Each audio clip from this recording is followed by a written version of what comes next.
pendidikan ada dana operasional sekolah atau BOS ya, ada dana-dana yang lain termasuk dana PIP ya, dan sebagainya yang menunjang dalam proses pembelajaran anak-anak kita. Kemudian peran pemerintah di sini adalah memberikan kurikulum yang sesuai dan menyetujui program pembelajaran akan diterapkan oleh guru.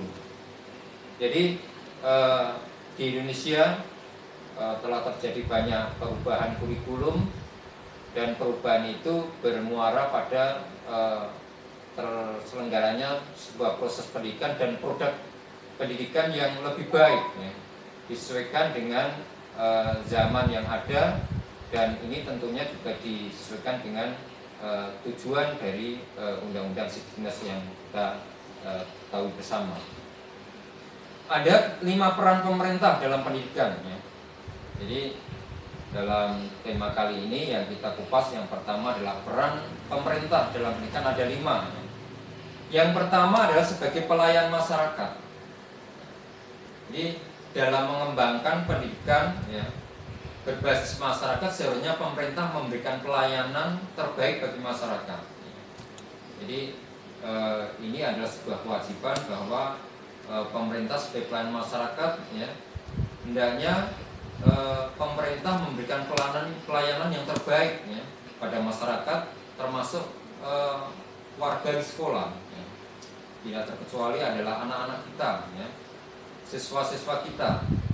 Kemudian juga melayani masyarakat merupakan pilar utama dalam memberdayakan dan membantu masyarakat dalam menemukan kekuatan dirinya untuk bisa berkembang secara optimal.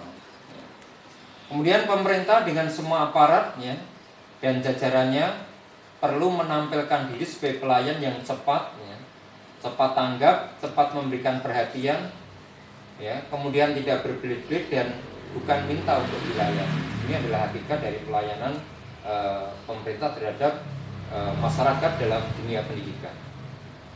Dan masyarakat harus diposisikan sebagai fokus pelayanan utama. Ini adalah peran pemerintah dalam pendidikan kaitannya dengan pelayan masyarakat.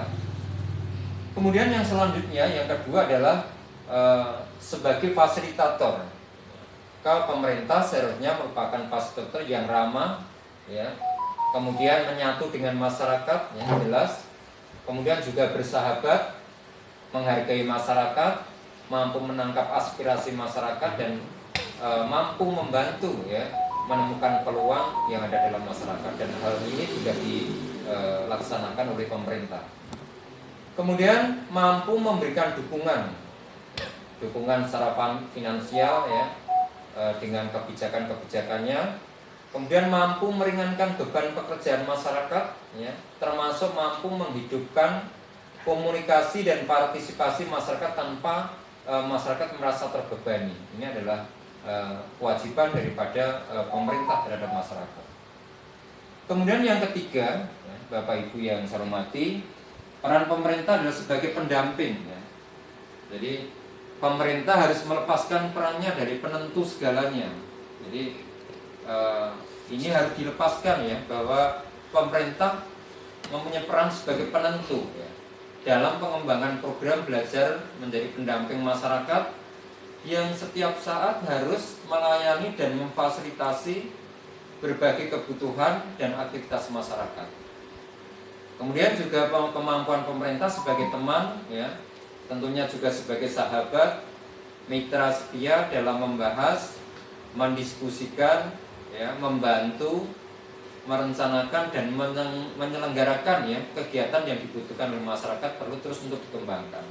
Ya, ini adalah peran sebagai pendamping. Di selain itu adalah sebagai pendamping harus dapat memberikan kontribusi ya, memberikan kontribusi pada masyarakat ya. Maka ada istilah yang sering kita dengar, bahkan kita sering menerapkannya, acuan kerja yang dipegangnya adalah tuturi handayani ya, yaitu mengikuti dari belakang ya, tetapi memberikan peringatan bila akan terjadi penyimpangan ya. Kemudian pada saat yang tepat mampu menampilkan ingmat dia mangkarso ya. Bila berada di antara masyarakat, di tengah-tengah masyarakat, pemerintah harus memberikan semangat ya.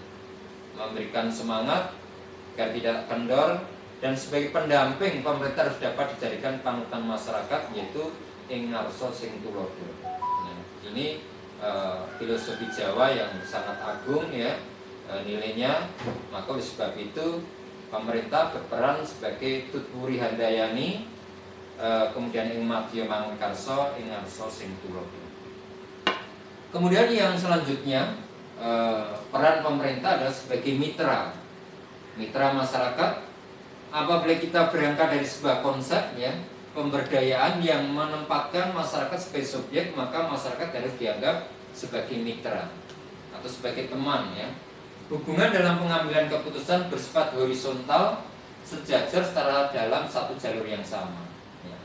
Tidak ada sifat ingin menang sendiri, jelas ya. Ingin tampil sendiri, ingin tenar, populer sendiri, atau ingin diakui sendiri. Jadi tidak ada sifat seperti ini. Ini adalah sebagai mitra. Sebagai mitra ya, pemerintah harus dapat saling memberi ya. Kemudian saling mengisi, saling mendukung, dan tidak berseberangan dengan masyarakat ya. Tidak terlalu banyak campur tangan yang akan menyusahkan, membuat masyarakat pasif, dan akhirnya mematikan kreativitas daripada masyarakat itu sendiri. Maka itu adalah sebagai mitra. Kemudian pemerintah sebagai penyandang dana. Jadi pemerintah harus memahami bahwa masyarakat yang dilayani pada umumnya adalah masyarakat yang kurang mampu secara ekonomi, ya, bahkan juga baik dari sisi ilmunya, ya. Dan untuk belajar bukan menjadi tujuan, ya, tetapi belajar untuk hidup dalam arti bermata pencarian yang layak. Ya. Untuk itu diperlukan modal sebagai modal dasar untuk menerapkan apa yang diyakini dapat dijadikan sebagai sumber kehidupan dari apa yang sudah dipelajarinya. Ya. Bahkan pemerintah berperan sebagai penyedia dana yang dapat mendukung keseluruhan ya, kegiatan pendidikan yang diperlukan oleh masyarakat yang disalurkan berdasarkan usulan dari lembaga pengelola. Jadi di dunia pendidikan ada mekanismenya ya. Jadi setiap sekolah mempunyai sistem yang namanya dapodik. Dari data dapodik inilah pemerintah akan mengetahui kondisi yang ada di satuan pendidikan, baik terjadinya sarana prasarana ya, tersedianya SDM yang ada di 8 standar itu. Maka pemerintah dapat mengambil sebuah data yang ada dalam data dapodik itu dalam rangka untuk penyedia dana. Jadi dapat diestimasi kebutuhan dana BOS misalkan itu dapat diambil dari data dapodik yang ada. Baik Bapak Ibu yang saya hormati, kita lanjut. Yang kedua adalah peran guru. Jadi tadi sudah kita sampaikan peran pemerintah. Ada beberapa peran. Yang pertama tadi adalah sebagai pelayan masyarakat ya. Kemudian yang kedua sebagai fasilitator. Kemudian yang ketiga sebagai pendamping. Kemudian yang selanjutnya sebagai mitra. Dan sebagai penyandang dana yang terakhir. Kemudian yang selanjutnya adalah peran guru dalam KBM.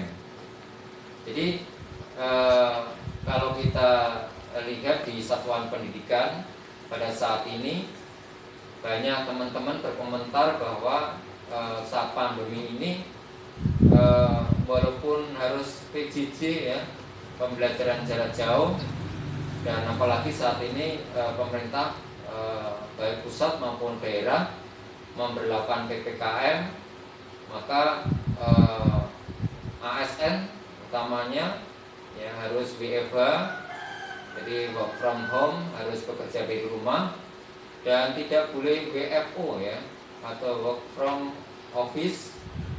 Bahkan untuk WFH ini 100% artinya harus bekerja dari rumah ya. Bahkan presensinya adalah harus WFH ya. Maka oleh sebab itu salah satu cara proses pembelajaran dengan PJJ. Apalagi di beberapa daerah masih di level 4 ya. Jadi di level 4 itu jelas WFH 100%. Kemudian level 4 itu bisa turun di level 3, 2, dan 3 pun masih harus PJJ. Dan untuk yang level 2 bisa melaksanakan simulasi atau bisa melaksanakan tatap muka terbatas sesuai dengan apa yang menjadi kebijakan dari provinsi atau kabupaten kota.